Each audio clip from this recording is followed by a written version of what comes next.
Good morning. कैसे हो? सही चल रही पढ़ाई? कितने दिन बाद हो रही है क्लास?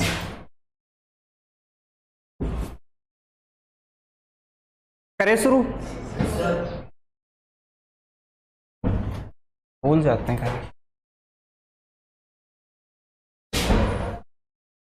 कौन सा डे है आज? Hiroshima day. आज के दिन जापान के जो हिरोशिमा सिटी है उसमें क्या गिराया गया था?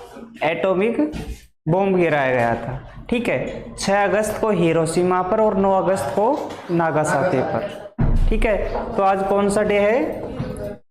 हिरोशिमा डे, 6 अगस्त। March the day the USA drop an atomic bomb at Hiroshima Japan. Okay, ठीक है।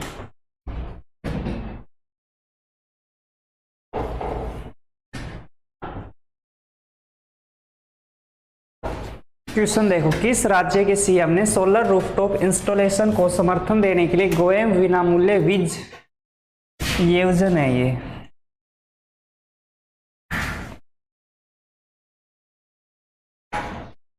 वीज योजना पहल की शुरुआत की। वीज योजना पहल की शुरुआत की किस राज्य के सीएम ने सोलर रूफटॉप इंस्टॉलेशन को समर्थन देने के लिए गोएम विनामूल्य वीज योजना पहल की शुरुआत की? देखो, रूफटॉप जो इंस्टॉलेशन है, सोलर रूफटॉप इंस्टॉलेशन, कैसी एनर्जी है ये है आपकी सस्टेनेबल एनर्जी।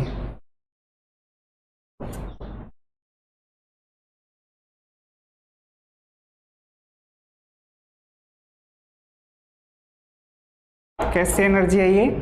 Sustainable energy. देखो, जो रूफटॉप सोलर सिस्टम लगाने वाले थे इंडिया में, उसके लिए कौन सी संस्था ने और कितना ऋण दिया था? याद है? कुछ करवाया था क्वेश्चन। एक संस्था थी एडीबी, एशियाई डेवलपमेंट बैंक, 1966, मनीला फिलीपींस। ठीक है, इसने भारत को 240.5 मिलियन डॉलर का क्या दिया था? कर्ज दिया था। किसके लिए? भारत में रूफटॉप सोलर सिस्टम को स्थापित करने के लिए। और रूफटॉप इंस्टॉलेशन को समर्थन देने के लिए कौन सा राज्य हो जाएगा? गोवा। ठीक है, तो गोवा राज्य के सीएम ने सोलर रूफटॉप इंस्टॉलेशन को समर्थन देने के लिए गोएम विनामूल्य वीज योजना पहल की शुरुआत की। और गोवा के सीएम कौन है? गोवा के सीएम प्रमोद सावंत। प्रमोद सावंत। और गोवा में बंदरगाह कौन सा है? मारमेगांव बंदरगाह।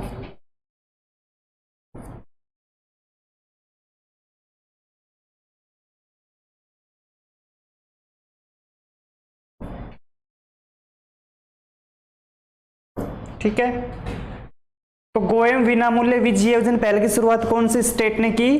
गोवा ने। किसके लिए? रूफटॉप सोलर सिस्टम स्थापित करने के लिए। गोवा के सीएम प्रमोद सावंत जी। और गोवा में कौन सा बंदरगाह है? मारमेगांव बंदरगाह। ठीक है,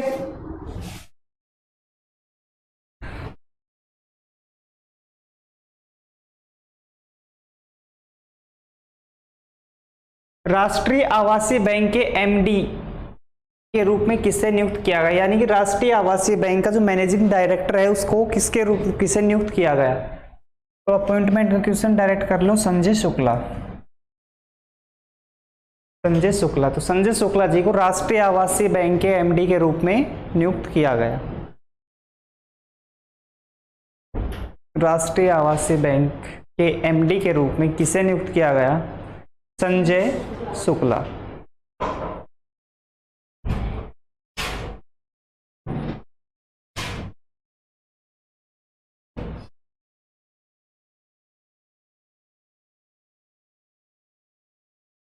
स्वप्निल कुशाल पेरिस ओलंपिक कौन सा पदक जीता?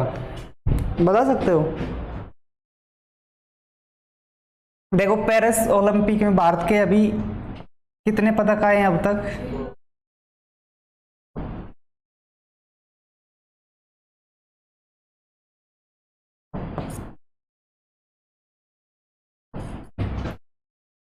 कब से कब तक चलेगा ये?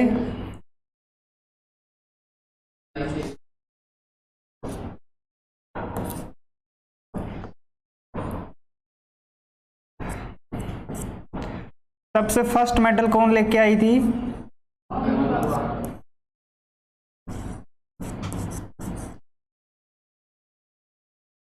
कौन सा मेडल था? ब्रॉन्ज। ठीक है।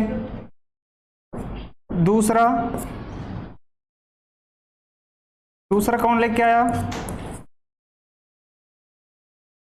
मनु भाकर प्लस सरबजोत सिंह सिद्धू।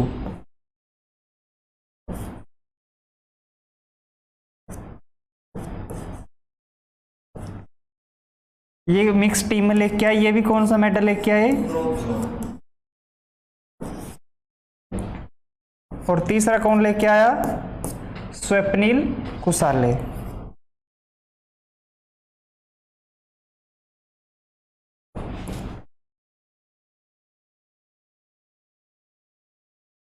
ये भी कैसा लेके आया? Bronze medal. ठीक है, तो पेरिस ओलंपिक 2024 कब से कब तक हो रहे हैं? 26 जुलाई से 11 अगस्त। भारत का फर्स्ट मेडल कौन लेके आई?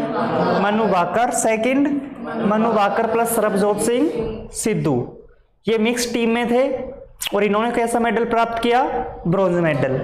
उसके बाद थर्ड स्वप्निल कुसाले, इन्होंने भी कैसा मेडल प्राप्त किया? कांस्य पदक, ब्रॉन्ज मेडल। ठीक है।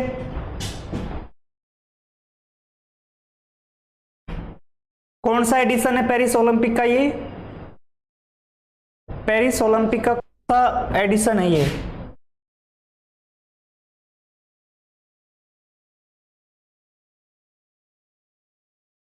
पेरिस ओलंपिक का कौन सा एडिशन है? 33वां। ठीक है। कहां होस्ट हो रही है? पेरिस, फ्रांस में। क्लियर? तो अब तक कितने मेडल आए भारत में? 3। और तीनों कैसे हैं? ब्रोंज।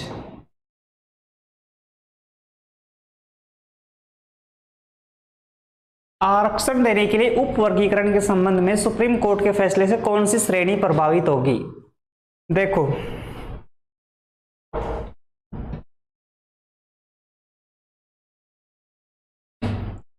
ये आपका छोटा सा इंडिया, और इंडिया में कोई भी कार्य करने के लिए जो रूल और रेगुलेशन लग रहे हैं, जिस भी कार्य को करने के लिए कोई भी नियम लग रहे हैं, नियम कायदे कानून चल रहे हैं, कोई आर्टिकल है या जिस भी तरीके से अपन काम करते हैं, उसके लिए है एक बुक। ठीक है, क्या है? एक बुक है। और इस बुक को क्या बोलते हैं अपन? कॉन्स्टिट्यूशन यानी संविधान। और ये काम इंडिया में हो रहा है, इंडिया में अपन मान रही है बात, तो क्या हो गया? Constitution of India. तो ये क्या हो गया? अपना संविधान हो गया।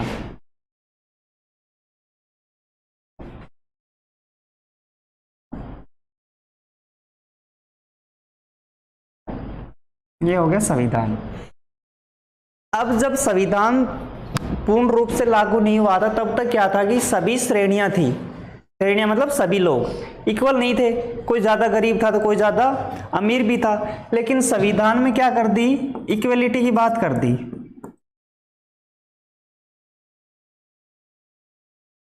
संविधान में क्या कर दी? इक्वलिटी की बात कर दी, समानता की बात कर दी कि संविधान की दृष्टि से सभी नागरिक समान है। लेकिन उस टाइम क्या था कि कुछ लोग गरीब थे, कुछ लोग अमीर थे, तो समान तो हो नहीं सकते। अगर उनको समानता का दर्जा दे दिया जाएगा, जो गरीब है वो तो गरीब ही रह जाएगा और अमीर है वो और अमीर हो जाएगा। तो उसके लिए संविधान में एक प्रावधान किया गया रिजर्वेशन का।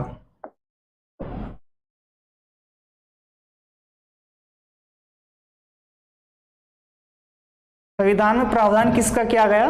रिजर्वेशन का, आरक्षण का, कि जो लोग गरीब हैं या नीच जाति से बिलोंग करते हैं, नीची जाति से बिलोंग करते हैं, उनको ऊपर उठाने के लिए गवर्नमेंट कुछ अलग से आरक्षण देगी। उसके लिए क्या बनाया गया? आरक्षण बनाया गया, रिजर्वेशन बनाया गया। ठीक है। और इन रिजर्वेशन में दो आर्टिकल किए, एक आर्टिकल होता है 15, आर्टिकल 15, आर्टिकल 15 किससे है? एजुकेशनल रिजर्वेशन है आर्टिकल 15 में।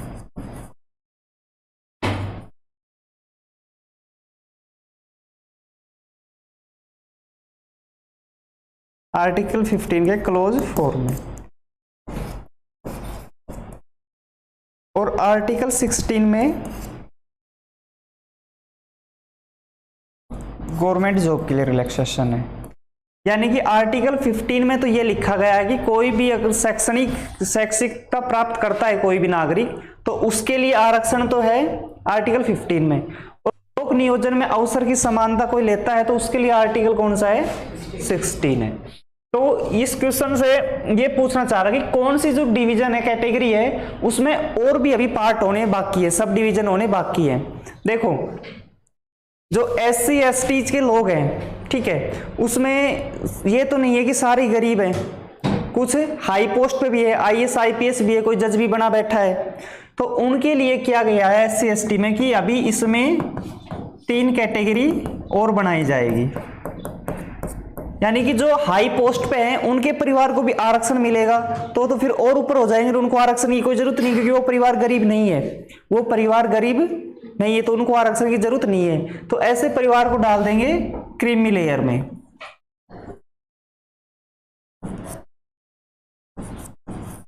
इसमें डाल देंगे क्रीमी लेयर में। सेकंड आ जाएगी नॉन क्रीमी, और थर्ड अभी डिफाइन की नहीं है। तो कौन सी कैटेगरी में सब डिवीजन होंगे अब? SC और ST में। इसका आंसर कर लो SC and ST, SC and ST। ठीक है, समझ गए?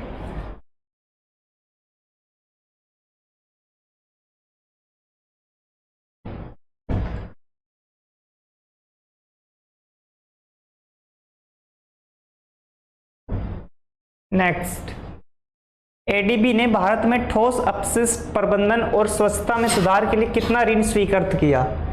ADB का पूरा नाम कौन बताएगा? ADB,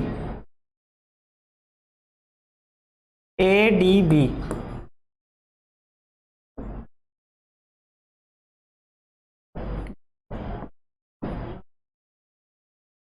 Asian development bank. स्थापना कब हुई? 1966। कहाँ पे? मनीला। और मनीला कहाँ है? फिलीपींस में।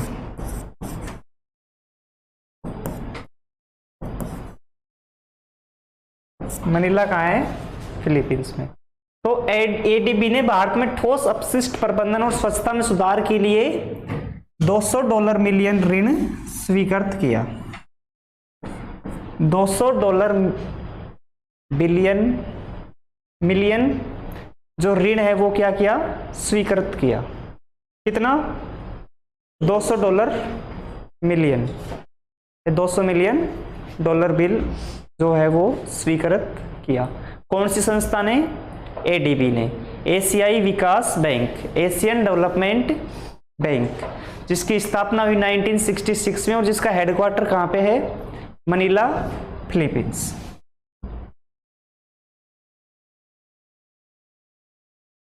भारतीय सशस्त्र बलों में चिकित्सा सेवा महानिदेशक के रूप में नियुक्त होने वाली पहली महिला कौन है? अपॉइंटमेंट का क्वेश्चन है ये। इसका आंसर हो जाएगा साधना सक्सेना नायर। साधना सक्सेना नायर। एक कैप्टन सुप्रीता सिट्टी नाम याद है? कौन थी? सियाचिन ग्लेशियर में आर्मी डिफेंस कोर की सबसे पहली महिला अधिकारी कौन थी? सुप्रीता सिट्टी, कैप्टन सुप्रीता। और इसका आंसर क्या हो जाएगा? साधना सक्सेना नायर। साधना सक्सेना नायर।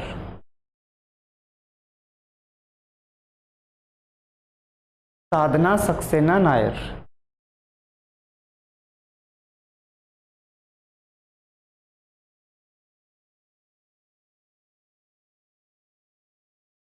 2024 में यूनिकॉर्न का दर्जा हासिल करने वाला तीसरा स्टार्टअप कौन सा है? ओके, देखो यूनिकॉर्न होता क्या है?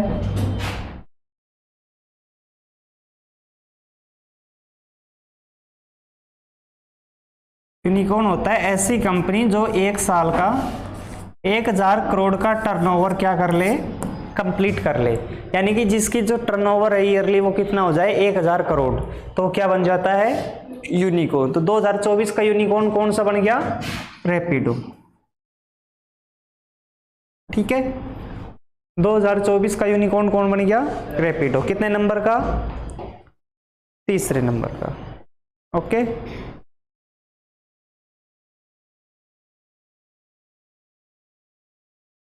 दूसरे नंबर पे कौन है, ओला आपका, OLA।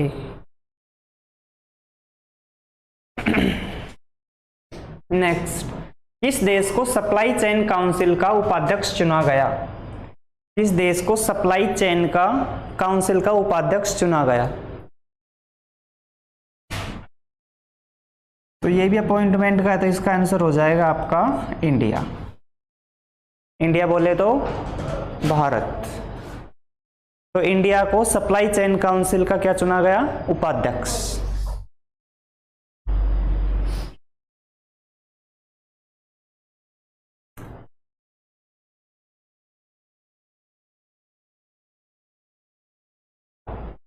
किस राज्य ने घोषणा की है कि मैं सुप्रीम कोर्ट के आदेश के SC कोटा के उपवर्गीकरण लागू करने वाला पहला राज्य होगा?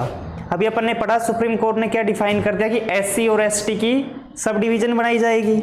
तो ये पूछ रहा है कि सुप्रीम कोर्ट के फैसले के तहत ऐसा कौन सा स्टेट है जो ये चीज सबसे पहले लागू करेगा।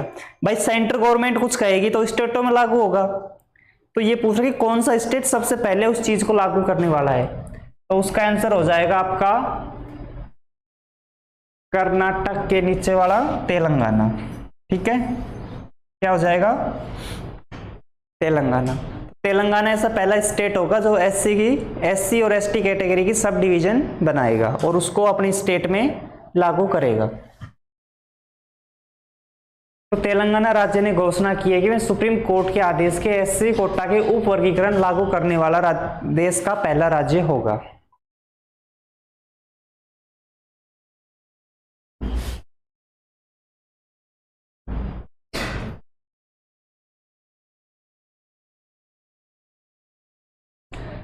भारत ने 2023 में वैश्विक कृषि निर्यात में कौन सी स्थिति बनाए रखी है? देखो,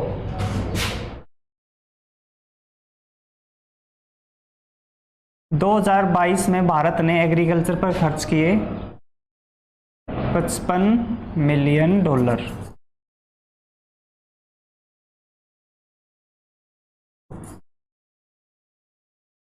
और 2023 में एग्रीकल्चर पर खर्च हुए $51 मिलियन। ठीक है, खर्चा कम हुआ लेकिन स्थिति वही है, कौन सी, 8वीं। कौन सी, 8वीं। तो भारत ने 2023 में वैश्विक कृषि निर्यात में कौन सी स्थिति बनाए रखी है, 8वें नंबर पर है। किस चीज में, कृषि निर्यात में। कृषि निर्यात में भारत की कौन सी स्थिति है, वैश्विक दृष्टि से 8वीं। नेक्स्ट, जोमेटो जिस नए ऐप को लॉन्च किया है उसका नाम क्या है? जोमेटो ने एक अपना खुद का नया ऐप लॉन्च किया है, उस ऐप का नाम क्या है? बताओ क्या हो सकता है?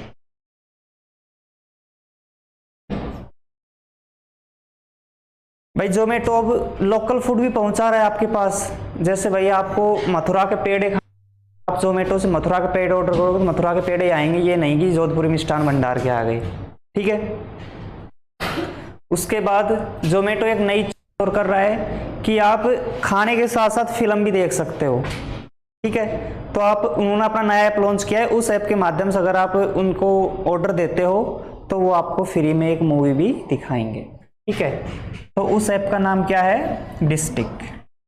उस ऐप का नाम क्या है? डिस्टिक। किसने लॉन्च किया? जोमेटो ने। क्लियर?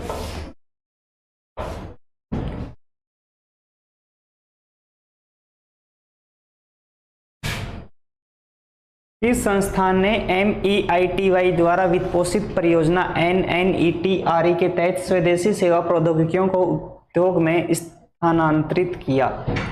MEITY क्या है? देखो,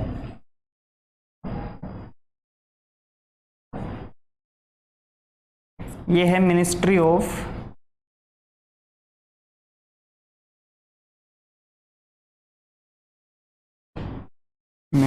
of education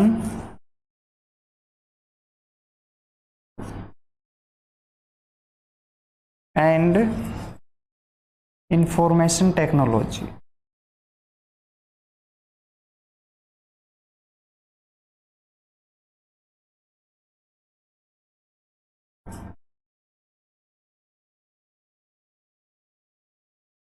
ministry of education and information technology. तो इस मिनिस्ट्री के तहत वित्तपोषित परियोजना NNETRE के तहत स्वदेशी सेवा प्रौद्योगिकी के उद्योग में स्थानांतरित कौन सी जो IIT है वो कर रही है? तो वो है आपकी IIT Delhi. IIT Delhi, IIT Delhi.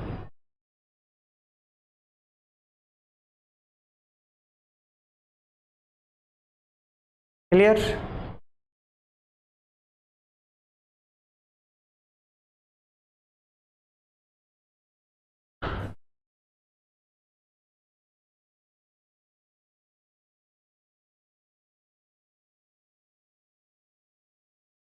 NCERT ने किन कक्षाओं के लिए बैगलेस डे लागू करने का प्रस्ताव रखा?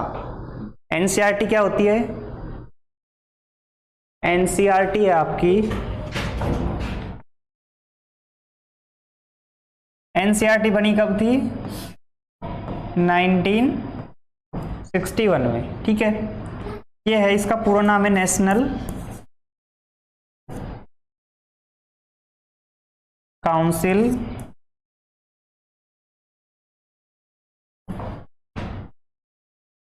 For educational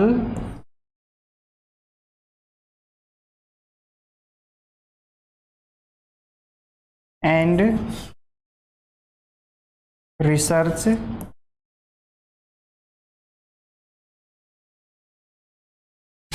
training.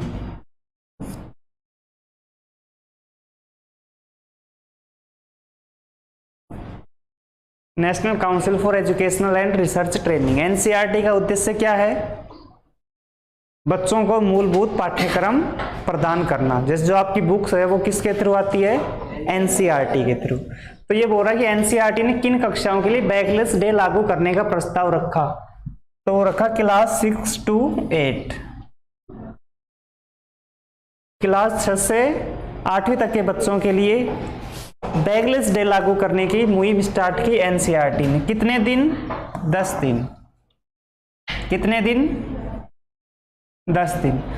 और जब 10 दिन बिना बैग के बच्चे स्कूल आएंगे तो क्या करवाएंगे उनसे? उनसे करवाएंगे सफाई नहीं, उनसे कराएंगे एक्स्ट्रा करिकुलम एक्टिविटी, यानी कि पाठ्यचर्या के अलावा भी एक्टिविटी होती वो करवाएंगे, जैसे स्पोर्ट्स हो गया, आर्ट क्राफ्ट हो गया। ठीक है, ऐसी एक्टिविटी उनसे करवाएंगे। कोई क्विज कंपटीशन हो गया, जिससे बच्चे का क्या हो? होलिस्टिक डेवलपमेंट हो, सर्वांगीण उसका विकास हो। तो कौन सी कक्षा के लिए लागू किया? कक्षा 6 से 8 तक।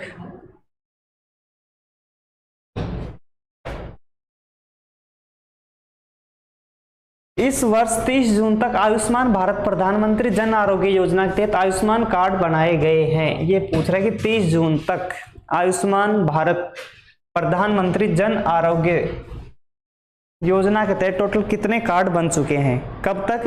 30 जून तक। तो वो बन चुके हैं आपके 34.7 करोड़।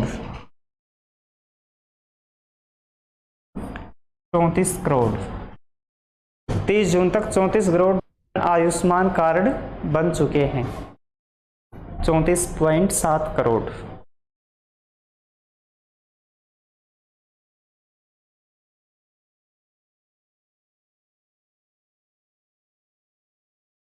लोथल में राष्ट्रीय समुद्री विरासत परिषद का विकास भारत और किस अन्य देश के बीच एक पहल है?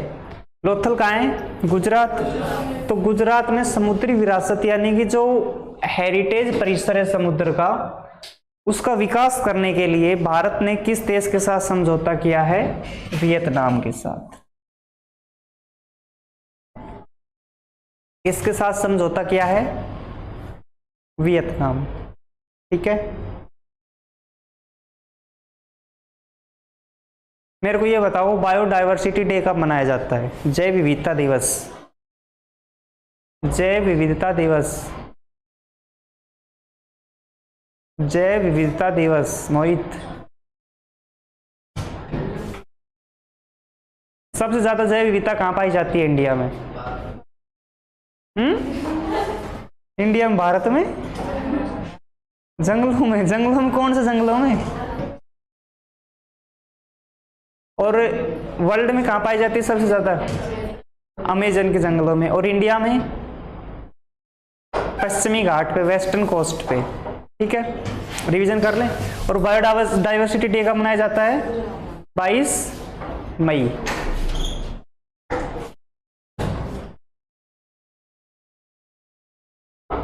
तो बताओ किस राज्य के सीएम ने सोलर रूफटॉप इंस्टॉलेशन को समर्थन देने के लिए गोएम विनामूल्य वीज योजना पहल की शुरुआत की? गोवा। राष्ट्रीय आवासीय बैंक के एमडी के रूप में किसे नियुक्त किया गया? संजय शुक्ला। स्वप्निल कुशाले पेरिस ओलंपिक में कौन सा पदक जीता? कांस्य। आरक्षण देने के लिए उप वर्गीकरण के संबंध में सुप्रीम कोर्ट के फैसले से कौन सी श्रेणी प्रभावित होगी? SC and ST. एससी और एसटी में सब डिवीजन और बनाए जाएंगे। एडीबी ने भारत में ठोस अपशिष्ट प्रबंधन और स्वच्छता में सुधार के लिए कितना ऋण स्वीकृत किया? $200 मिलियन। भारतीय सशस्त्र बलों में चिकित्सा सेवा महानिदेशक के रूप में नियुक्त होने वाली पहली महिला कौन है? साधना सक्सेना नायर। 2024 में यूनिकॉर्न का दर्जा हासिल करने वाला तीसरा स्टार्टअप रैपिडो। किस देश को सप्लाई चेन काउंसिल का उपाध्यक्ष चुना गया? इंडिया को। किस राज्य ने घोषणा की कि वह सुप्रीम कोर्ट के आदेश के एससी कोटा उप वर्गीकरण लागू करने वाला पहला राज्य होगा? तेलंगाना। भारत ने 2023 में वैश्विक कृषि निर्यात में कौन सी स्थिति बनाए रखी है? 8वीं। जोमेटो जिस नए ऐप को लॉन्च कर रहा है उसका नाम क्या है? डिस्ट्रिक्ट। किस संस्था ने MEITY द्वारा वित्त पोषित परियोजना NNETRA के तहत स्वदेशी सेवा प्रौद्योगिकियों को उद्योग में स्थानांतरित किया? IIT दिल्ली। NCERT ने किन कक्षाओं के लिए बैकलेस डे लागू करने का प्रस्ताव रखा? इस वर्ष 30 जून तक आयुष्मान भारत प्रधानमंत्री जन आरोग्य योजना के तहत आयुष्मान कार्ड कितने बनाए गए? टोटल 34.7 करोड़। लोथल में राष्ट्रीय समुद्री विरासत परिसर का विकास भारत और किस अन्य देश के बीच एक पहल है? वियतनाम। ठीक है, तो ये था आज का सेशन। कैसा लगा? आया समझ में? ठीक है, पढ़ते रहो।